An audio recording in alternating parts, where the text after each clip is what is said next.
Oke, kalau kalian lagi bingung kos-kosan kalian itu sewanya murah banget, tapi begitu kalian naikin harganya, justru anak-anaknya malah keluar dan nggak balik lagi ke sana.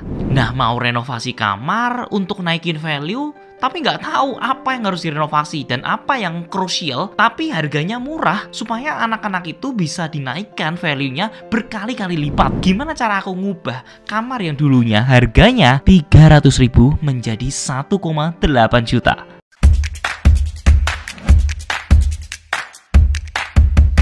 Di Indonesia, rata-rata pemilik kos-kosan itu adalah orang tua.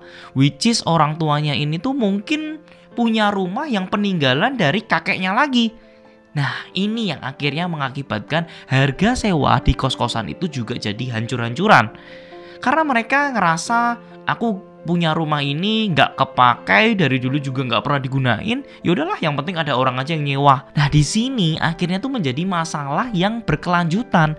Ketika kamu ngasih harga yang murah, ukuran luas rumah 100 meter cuma jadi 2 kamar masing-masing 300.000, nah ini kan jadi masalah. Kayak gini, biasanya yang pusing lagi itu adalah kerusakan-kerusakan yang diciptakan oleh anak kosannya tersebut. Mereka ngerasa nggak ada yang ngejagain, nggak ada yang ngeliatin, dan udah kebiasa kotor, kelakuannya juga jadi tambah kotor. Biasanya mereka mulai berulah, mulai ngerusakin, mulai bawa teman-teman, mulai ngerokok di dalam, terus mulai ngebir-ngebir di dalam. Wah, itu akhirnya jadi masalah yang berkelanjutan karena mereka ngerasa nggak ada yang ngawasin. Nah, sampai akhirnya kalian ngerasa, aduh, bisnis kos-kosan tuh pusing banget, banyak banget masalah daripada untungnya. Dan gimana caranya aku bisa men-scalable kos-kosan itu menjadi value-nya tinggi dan bisa menutupin cicilan propertinya itu sendiri.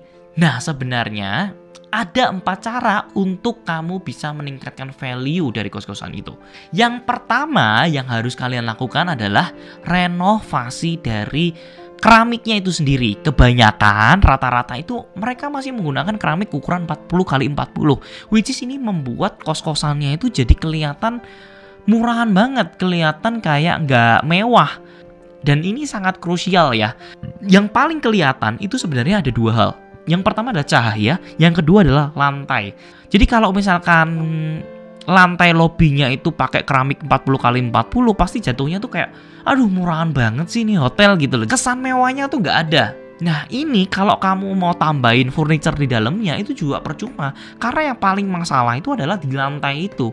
Kalau teman-teman punya budget lebih, pakai granit. Ganti semuanya itu jadi granit. Ukurannya berapa? Aku saranin kalau misalkan kalian pakai standar first cost itu pakai 60x60. Kalau kalian pakainya 80x80 sih boleh.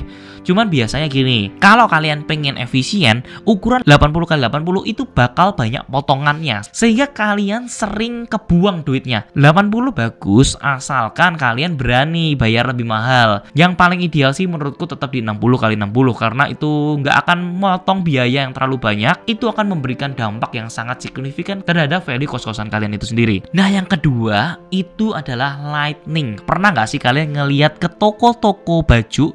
Aku sebut merek aja, kayak Uniqlo. Sebenarnya kalau kalian ngelihat, dia itu biasa banget tuh teman-teman untuk dekorasinya. Di Uniqlo itu bener-bener kosongan banget, tapi kok dia bisa kelihatan mewah banget? Jawabannya lighting, dia itu bagus banget. Kalau teman-teman perhatikan, dia lightingnya tuh banyak banget. Kemudian dia tembak mainnya tuh bukan yang nongol keluar gitu loh. Aku sering banget ngeliat kos-kosan di Indonesia itu banyak lampunya tuh yang kayak nongol-nongol keluar gitu.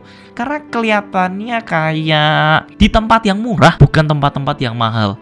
Kalau kalian perhatikan di hotel bintang 5 itu semuanya sudah main yang namanya spotlight, dimana dia itu mainnya tuh nembak ke satu titik, sehingga ada shading-shading, ada shadow yang bisa ngebuat itu menjadi nyala, menjadi hidup. Nah, itu yang sebenarnya dibutuhkan di kos-kosan kalian itu sendiri. Nah, yang ketiga, yang paling penting itu juga adalah fasad dari bangunan itu sendiri. Kalian ngerasain gak sih kalau misalkan dari tampak depannya aja udah gak gitu meyakinkan? Orang pasti kayak, aduh, ini pasti kosan murah nih. Oh, ini pasti nggak gitu bagus nih. Padahal sebenarnya kalian bisa loh renovasi dikit aja, furnish kecil yang bisa meningkatkan value kos-kosannya itu. Aku sih paling sering depan itu selalu aku kasih marmer supaya kelihatan tuh. Kemudian nanti main dari segi stainlessnya tulisan di first cost-nya itu harus pakai stainless. Jadi kelihatannya itu jadi kelihatan mahal banget, bukan yang ecek-ecek. Dan nanti kalau anak kosan masuk ke sana itu bakal ngerasain, oh ternyata worth it ya. Nah, itu semua akan meningkatkan value-value kos-kosan kalian. Dan yang keempat adalah catnya itu sendiri. Jangan pernah menggunakan cat yang murahan. Nah, ini kalian harus penting banget. Catnya itu benar-benar harus dipilih secara milenial. Ya dibikinlah warnanya krem-krem lah, atau dibikin pastel-pastel lah. Itu kalian suruh desainer interior kalian untuk membantuin desain, karena cat itu murah kok. Memang kalau cat putih ya biasanya lebih murah ya, karena catnya paling cuma 4 lapis itu udah keluar tuh, muncul warna putihnya. Tapi kalau biasanya pakai cat tuh yang warna-warna pastel, itu butuh 5 kali sampai 6 kali kamu ngecat baru warnanya tuh keluar gitu. Nggak bisa tuh cuman kayak sekali cat langsung keluar, itu nggak bisa. Nah, memang agak costly dikit, tapi itu ngebantuin banget untuk teman-teman bisa nge-markup angkanya. Nggak cuman kalian cuma dapat 300.000 lagi dan akhirnya marah-marah. Kos-kosan kalian itu nggak menguntungkan. Sebagai investor properti, sebagai investor kos-kosan, kita wajib untuk belajar hal ini. Nah, sebenarnya masih ada 10 cara lagi yang aku bisa share ke kalian semua, tapi nggak di sini, di workshop aku yang akan diadakan setiap 2 bulan sekali. Dan kalian bisa ngeceknya dari mana di link deskripsi yang ada di bawah ini.